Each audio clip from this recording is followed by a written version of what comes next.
নমস্কার বন্ধুরা, আজকে আবার চলে এসেছি আরেকটা রান্না নিয়ে। আজকে করব ভাজা মশলা দিয়ে চিকেন। আর এখানে ভাজা মশলার জন্য যে মশলাগুলো আমি ব্যবহার করছি সেটা হলো, এখানে নিয়েছি গোটা ধনে, গোটা জিরে, গোটা মৌরি, দারচিনি, লবঙ্গ, এলাচ, গোটা গোলমরিচ, অল্প একটু জয়িত্রী ফুল আর দুটো শুকনো লঙ্কা। আর প্রথমেই যেটা করতে হবে, ভাজা মশলার জন্য এই মশলাগুলোকে আমি শুকনো কড়াইয়ে আগে একটু ভেজে নেব, তারপর এটাকে ভালো করে একটা মিহি করে গুঁড়ো করে নেব। এখানে আমি উইথ বোন চিকেন নিয়েছি 1 কিলো। তো চলুন প্রথমে রান্নাটা শুরু করার জন্য মশলাটাকে ভেজে নিই। মশলাটা ভাজার জন্য আমি কড়াই দিয়ে দিয়েছি, আর এখানে আমি প্রথমে ধনেটা দিয়ে দেবো।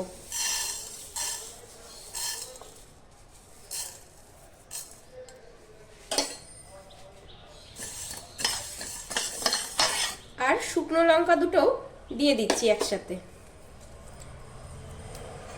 গোটাটা ছাড়িয়ে দিয়ে দিলাম।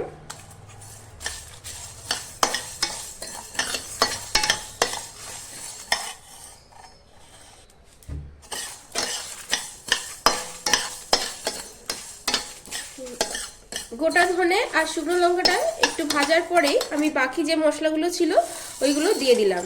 জিরে, মৌরি, লবঙ্গ, এলাচ, দারচিনি, জয়িত্রী ফুল সব একসাথে আরও কিছুক্ষণ ভালো করে ভেজে নিয়ে শুকনোভাবে তারপরে এটাকে আমি গুঁড়ো করে নেব। মশলাটা খুব ভালো করে ভাজা হয়ে গেছে। এবার মশলাটাকে আমি নামিয়ে নিয়ে একটু ঠান্ডা হলে তারপরে গুঁড়ো করে নেব।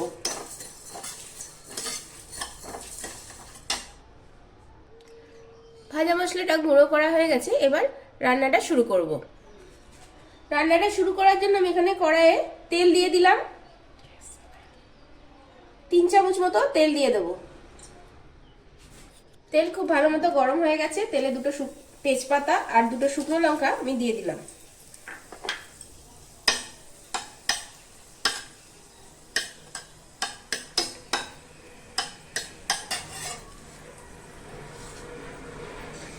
চারটে পেঁয়াজ আমি কুচিয়ে নিয়েছি, ওটা দিয়ে দিলাম।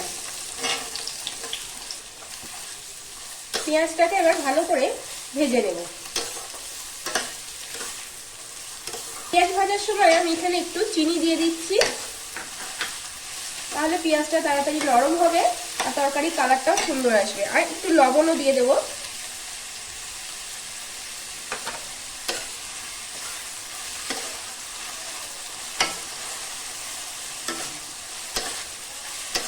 বেশ ভালো করে ভাজা হয়ে গেছে আর লাল রং চলে এসছে। এবার এখানে আমি 1 চামচ লাল লঙ্কার গুঁড়ো আর 1 চামচ হলুদ গুঁড়ো নিয়েছি, এটা আমি এই তেলের উপরই দিয়ে দেবো। এইভাবে মাংস রান্না করলে মাংসের কালারটা খুব সুন্দর আসে।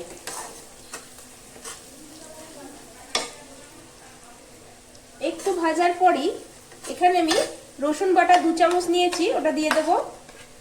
আর আদা বাটা 1.5 চামচ, ওটা দিয়ে দিলাম। এবার মশলাটাকে ভালো করে কষিয়ে নিতে হবে।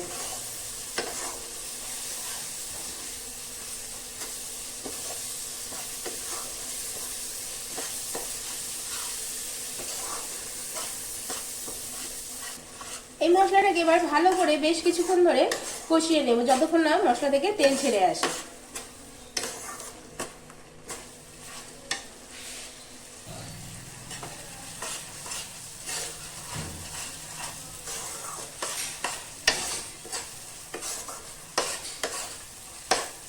বেশ কিছুক্ষণ কষানো হয়ে গেছে আর তেল ছাড়তেও শুরু করে দিয়েছে। এবার এখানে আমি যে মাংসটা নিয়েছিলাম ওটা আমি দিয়ে দেবো।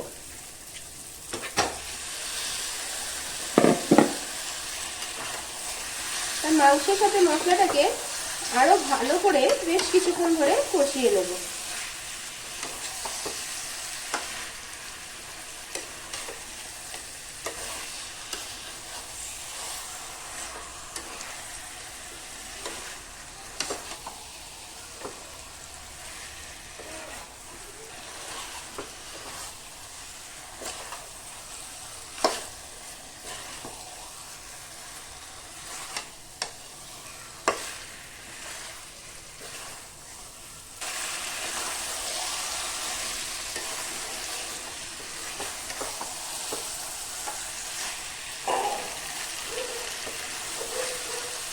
মাংসটা হাই ফ্লেমে 5 মিনিট মতো কষিয়ে নেওয়ার পরে এবার গ্যাসের ফ্লেমটা লো টু মিডিয়াম করে দিয়ে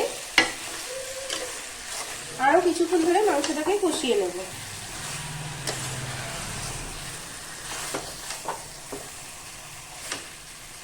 গ্যাসের ফ্লেমটা মিডিয়াম টু লো করে দিয়ে ঢাকা দিয়ে আমি মাংসটাকে কষিয়ে নেব।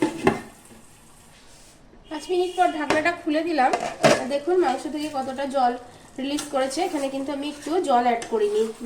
মিডিয়াম টু লো ফ্লেমে মাংস এইভাবে রান্না করলে মাংস থেকে অনেক জলও রিলিজ করে আর মাংসটা নরমও হয়ে আসে। এখানে এবার আমি 8-10টা মতো কাঁচা লঙ্কা চিড়ে নিয়েছি, ওটা দিয়ে দিব।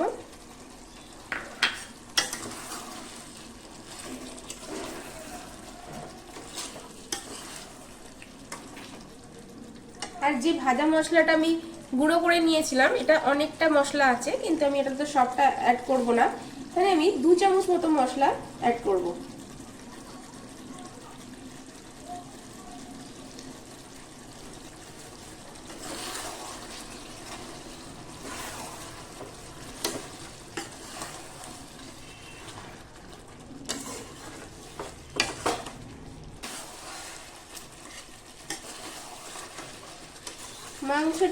মশলাটা ভাজা মশলাটা দেওয়ার পর বেশ কিছুক্ষণ মিশিয়ে নেওয়ার পর এবার ঢাকা দিয়ে আরো 3-4 মিনিট মতো আমি রান্না করে নেব। গ্যাসের ফ্লেমটা অবশ্যই লো টু মিডিয়াম করে রাখবো। 5 মিনিট পর আবার ফিরে এসেছি। দেখুন মাংসটা পুরোপুরি ভাবে রেডি। আর এইটুকু গ্রেভি থাকবে তাহলে ভালো লাগবে খেতে, রুটি পরোটা সাথে, পোলাও, ফ্রাইড রাইস এই খাবারের সাথে ভীষণই ভালো লাগবে খেতে। আর ভাজা মশলার একটা খুব সুন্দর স্মেলও এসছে, যেটা আপনারা পাচ্ছেন না, কিন্তু আমি এখানে পাচ্ছি। আপনাদের যদি এই রেসিপিটা ভালো লাগে থাকে আপনারা একবার বাড়িতে অবশ্যই ট্রাই করবেন। এবার আমি মাংসটাকে নামিয়ে নেব। বন্ধুরা, তৈরি হয়ে গেছে ভাজা মশলার চিকেন। আর এটা ভীষণই সহজভাবে বানানো যায়। আপনাদের যদি এই রেসিপিটা ভালো লাগে তাহলে আপনারাও একবার বাড়িতে অবশ্যই ট্রাই করবেন। আজকে তাহলে এতটুকুই থাকলো। পরের দিন আবার দেখা হবে অন্য এক ভিডিও নিয়ে, অন্য এক রান্না নিয়ে। ভালো থাকবেন, সুস্থ থাকবেন। ধন্যবাদ।